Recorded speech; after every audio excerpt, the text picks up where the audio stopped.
Bam. Greet you in words of Assalamu alaikum. I mention both Jesus and Muhammad's names. Peace be upon them both. You're looking at the Underground Railroad. We come on every Saturday night at 10:30. So after you get through looking at Fox News, ABC, CBS, and PBS at 10:30 p.m., tell your friends to tune into the Underground Railroad television show. Get the real news. And today I have not had a politician on in about maybe 15 years. But Donnell, he told me about he's an extraordinary guy, and I'm gonna have you introduce yourself because I didn't write it down. I'm gonna let them know that. So he's running for office. He may want volunteers. He may need somebody to do signatures for him. I don't know, but I'm going to let him. He's a teacher, too. You tell what school. So let me see.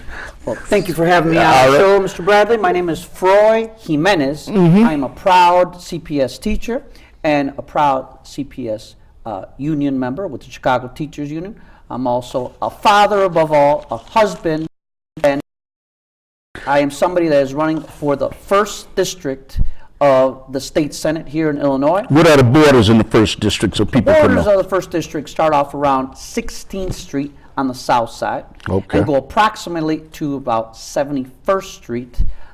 It is a district that goes on a diagonal from east to west.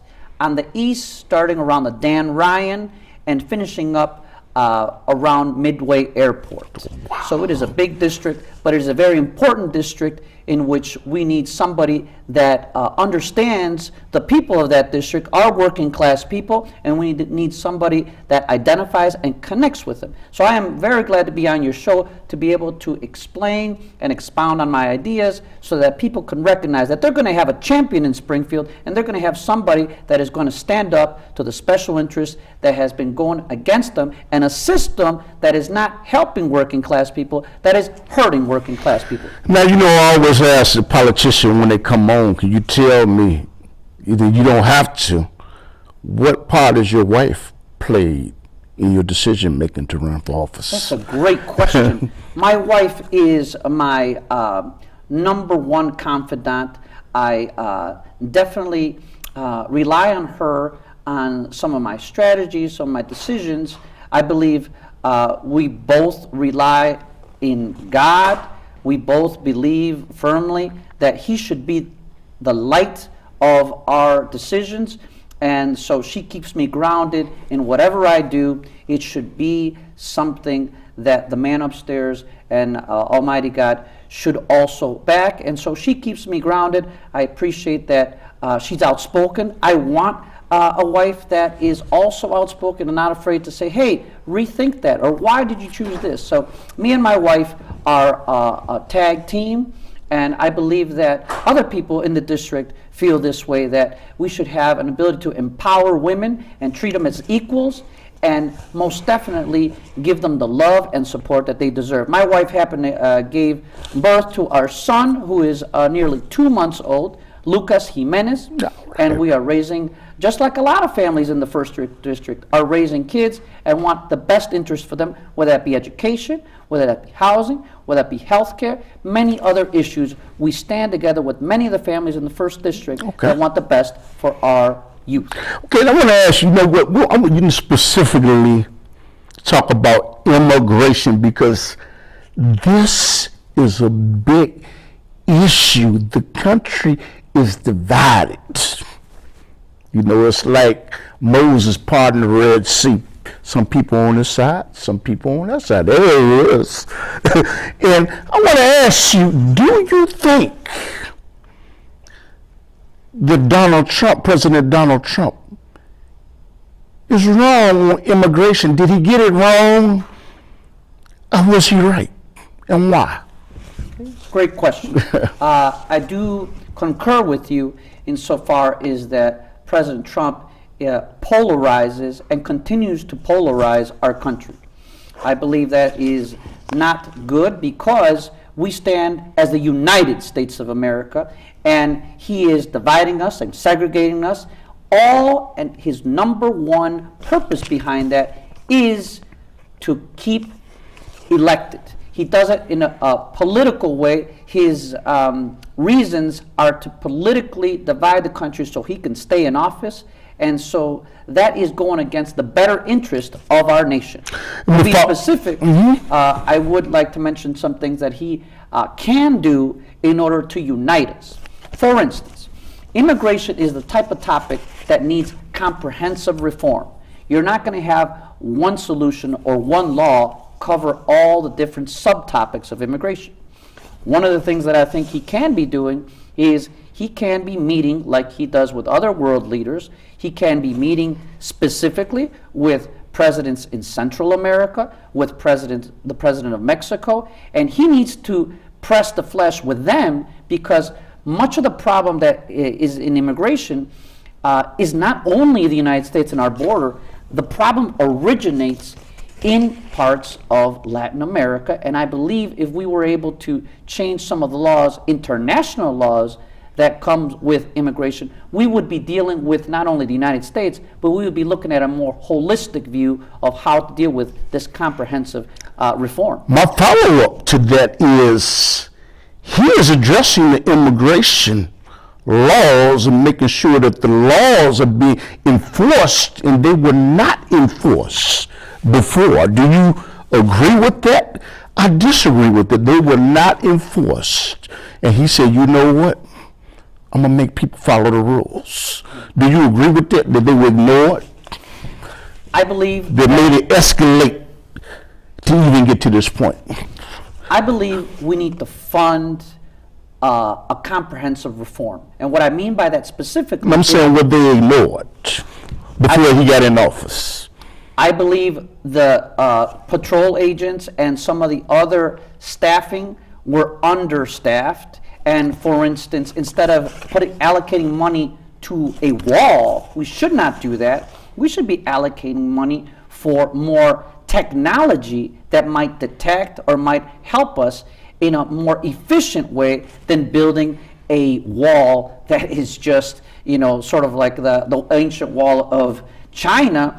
We can do better than that. We need to work smarter. I want to go back to the original question. Yes. The original question that I asked you is, before he got in office, were these laws ignored by presidents before him to make it escalate to this point?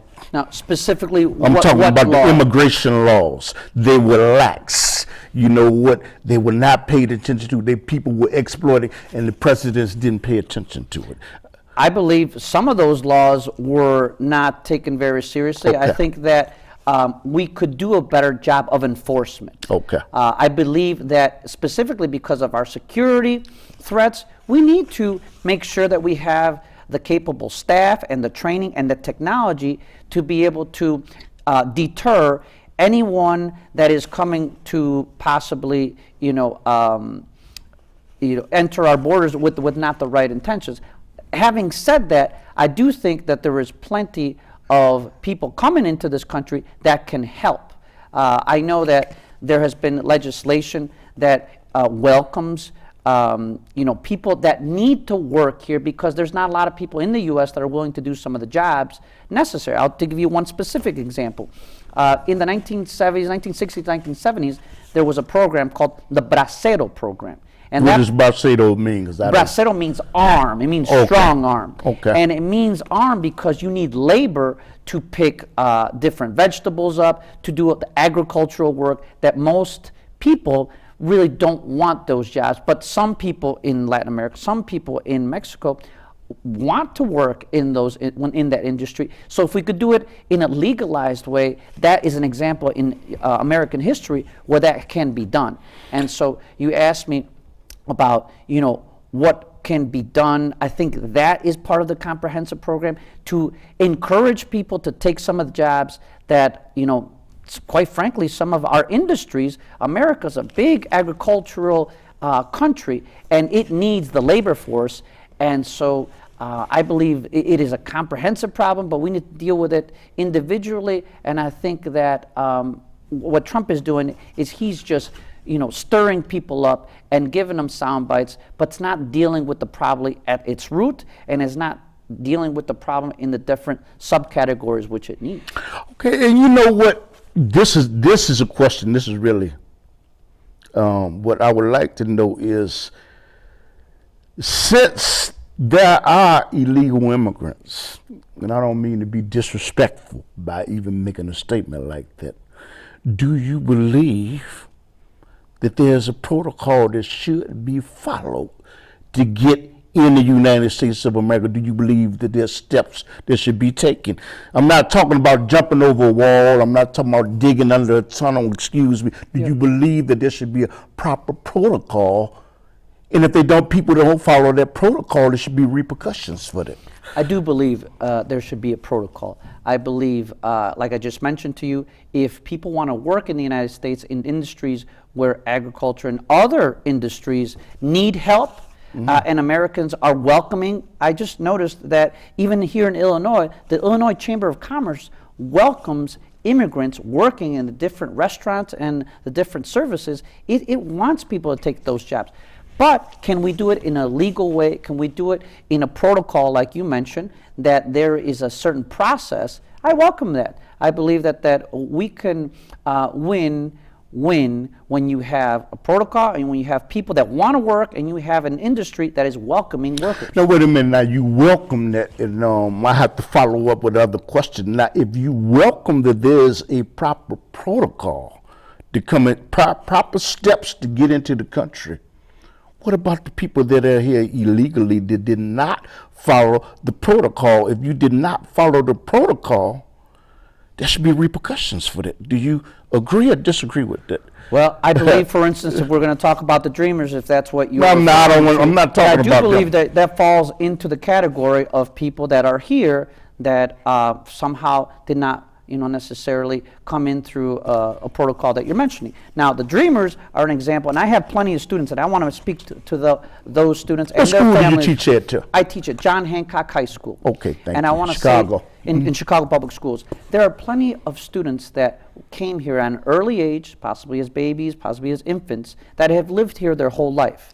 Many of those students are now in college and are one of America's brightest minds. They have so much to offer, yet because of things not in their control, they are now suffering and in a limbo status because of President Trump and his inability to do something about DACA, which is leaves so many families in limbo. What is limbo. DACA for people that don't know what that is? DACA is a program that is talking about specifically those dreamers and those youth and their families that will enable them to be here in a legal way. Okay. If you're telling college students that are actually learning to be doctors, learning to be productive members of society, that we don't want you in the United States, where they have the potential to help so many people, that is a failed policy by Trump and our Congress. And I think that there needs to be more cooperation, and I think we should push that to the forefront of issues that need to be dealt with immediately. And I don't believe that immigrants that are in this position should have to deal with racist remarks or have to deal with the uncertainty of not being able to continue their college education, or even if they're already practicing and doing something productive, say, hey, you know what, you cannot stay here anymore, and now we're going to divide you and your families, which is a whole nother topic that I believe we should talk about, is the division of families at the border and in different countries, because it affects many humans, and it's wrong. Now, you're specifically talking about, I agree with you on the Dreamers. I agree with you. Thank you. I appreciate that, and many families do. Now he's getting me. But the thing is, what I was saying is, there is a protocol that should be followed to enter this country. Yes, because you know it and I know it. You can't go to Europe without a passport. And you know it and I know it. If we go to Europe without a passport, we're being brought back to the United States. Correct. In shackles. So, but my thing is, appreciate you, Mr. And you know what? Asylum City. You know what the mayor, Lori Lightfoot, said that she would not abide by sanctuaries. Abide. I think she said she would abide. She will abide. She supports sanctuary city. Yes, she does, and I'm happy that she does. Thank you. And my question to you is, you running for office, you will be a lawmaker, and you know that this goes against federal law. You know, so do you support what Lori Lightfoot, the mayor of Chicago, Lightfoot, is doing by saying, the heck with the federal law, we gonna look to the side, just like former presidents did, about letting people into our district that are not, is she right or wrong? First of all, I'd like to thank Mayor Lightfoot for taking a position, strong position, when it comes to defending the many immigrants of our city.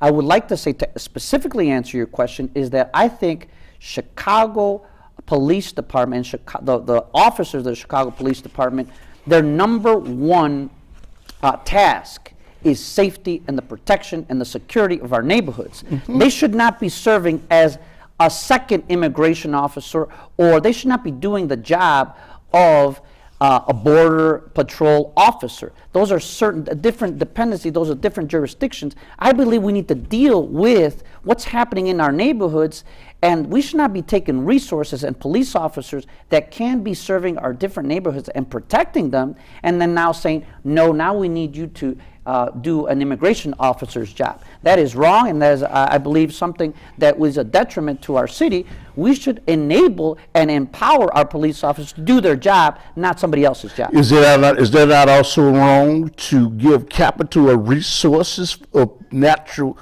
citizens to people that by federal law they do not belong here? Can you rephrase that question? I'm not so sure I understand. I say, is that right or lawful to give taxpayers' resources to somebody that did not follow protocol to come in this country, to get driver's license, to give them home care, to give them all these things that American citizens are entitled to? Is that not wrong? Well, the way I interpret your question, I think you're talking about taxes. Yeah, and I do think that puts a burden on taxpayers, because if you're not entitled to something, if you did not, as you said, follow the protocol, how are you entitled to something? Well, let me just, I think, correct you in one way. I think that everybody that is in this country is paying taxes. We're paying sales taxes every time we purchase something. There are many immigrants in this city that contribute to our local economy. They are paying sales taxes, and they are paying other types of taxes that our state offers and provides, and that our city provides. And I believe our local economy would not have those taxes if we didn't have those families, purchasing in the different local businesses, et cetera, et cetera. So I believe you need to really look at both sides of that issue, and I believe that they are already contributing, and it would be a detriment to our city to lose that revenue. So therefore, what you're saying in essence is that, like Mayor Lightfoot said, we should not follow the federal law or the mandate. That's what you're saying is being ready to become elected. Well, we should not follow it. I don't want to really, you have put words in my mouth. What I am saying is Mayor Lightfoot is smart, and she knows that in the many immigrants is our strength and our diversity in this city. And I believe that she knows that immigrants contribute to the local economy, and I believe that she cares about security, she cares about crime prevention, and she wants our Chicago Police Department to be doing their job instead of somebody else's job. Okay, so the federal law, I understand. So the federal law should be ignored. I understand. What should we prioritize first? I think we should prioritize Chicago. I think we should prioritize safety in Chicago. I think we should prioritize jobs in Chicago. I think we should look at local politics first. It's the number one law of politics. We should take care of our neighborhoods first. Okay. You know something? This is something that you said you wanted to discuss, and you were talking about young children being in detention after their parents are taken into, I don't want to say camps, ICE, the camps where they're located at once they're detained, and you seeing the children being separated. And I think you may have said this wrong, or you may have didn't say anything in the way they're being treated Would you like to expand on that? Yes, we have a situation now in which we have people looking for political asylum that are coming from different countries, and what's happening is we don't have the resources here in this country in order to properly address that topic. That's first and foremost. I do believe there is horrendous conditions in those detention centers, and we have had proof, and journalists go and visit, and we have had congressional members of Congress go and visit those facilities, and they all concur that at the present time those conditions are deplorable. And I mean, you have kids that don't have blankets, you have kids taking care of other kids, you have basically something that would go against any United Nations resolution. And so it is sad to see our country be in this situation. I believe we should definitely look at ways in which we can reform that process. And one of the ways that's already taken place is we are working with those other countries that I mentioned, Central America and Mexico, in having a system where some of those asylum seekers are no longer waiting for their cases to be done here in the United States. Now they are waiting in Mexico at the border and in Mexican territory. And from what I understand, even Mexico is now cooperating so that from Central America there is a protocol so there isn't as many people that are seeking asylum and waiting in U.S. detention center.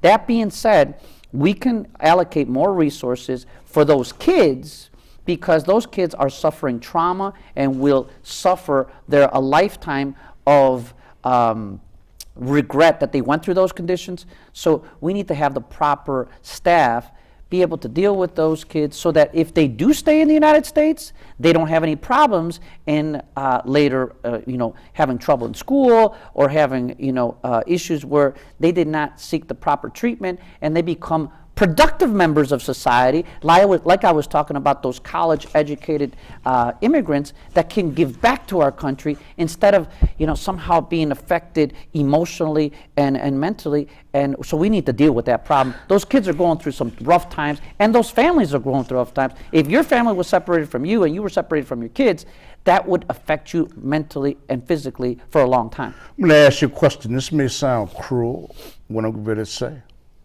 And there's some people that want to know.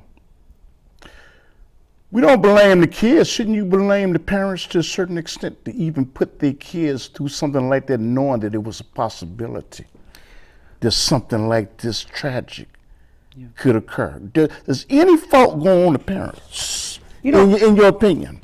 I think you bring up a good point.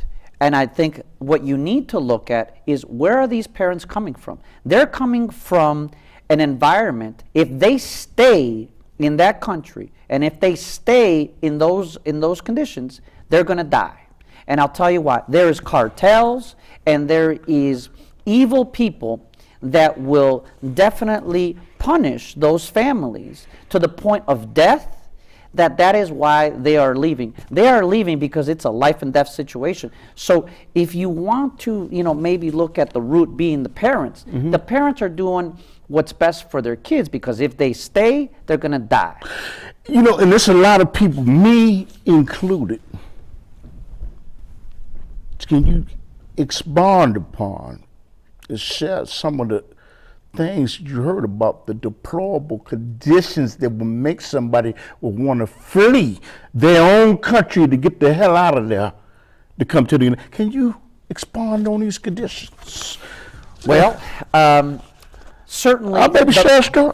Okay. Yeah, well, I'll tell you a story right now of someone that was threatened by the cartels and said, if you don't leave, or if you don't leave us your house, right, because they were going after properties sometimes, we will kill your children, right? And so that is a vicious threat that I think that is, if I was a parent, I would not take a chance and see, let me see what happens if they're, joking or not, because we've seen evidence where there is a lot of violence and those threats are made to happen. And so that's unfortunately, in parts of the world, it is a very life or death situation, and we can't save all the countries, but I do think we could certainly have our president do more and press the flesh and start to, really come up with solutions that are not racist and go there. Let's see you, put your feet where your mouth is and do something about it. Okay, you know what? I appreciate the dialogue. Please, tell people your name, where your campaign office is. Do you need volunteers? And tell them. Most definitely. Ladies and gentlemen, my name is Froy Jimenez. I'm running to be your next state senator in the 1st District. And I believe in helping working class people. I believe for far too long we've had politicians that have been enriching themselves, and they've been making deals with other politicians, and they make themselves rich. I don't want to do that. I want to say no to that, and I want to actually help the working class people. We're going to be walking the different areas and different neighborhoods of the district, which is among Pilsen, Bridgeport, Gage Park, McKinley Park, Brighton Park, Archer Heights, and Garfield Ridge, among other neighborhoods. And if you live in those neighborhoods, or even if you do not, you will have a champion in me. Go to Springfield and help working class people that deserve better leadership. Where's your office at? Where's your office at? What's your telephone number? Give it to them. Yes, we're going to be starting at Halstead, which is about the east end of the district. We're operating out of there and around 16th Street. But then we are going to be moving offices momentarily. I don't know the exact location of that office. Telephone number, email address? But yes, you can definitely interact with us. I want to hear from people at Froy for Illinois Senate in the Facebook page. And then we also have a Twitter account that is Froy for Senate, at Froy for Senate. Okay, telephone number, do you want to give that or not really? You know what? I believe now in the age of social media, people can reach us that way, but an email address is I think, due. It is also froyforsenate@gmail.com. Okay. And I really do want to thank you. Thank you very much. Thank you. Assalamu alaikum to everybody. You're looking at the Underground Railroad. Share this on Facebook and YouTube and all those channels. Assalamu alaikum. Thank you.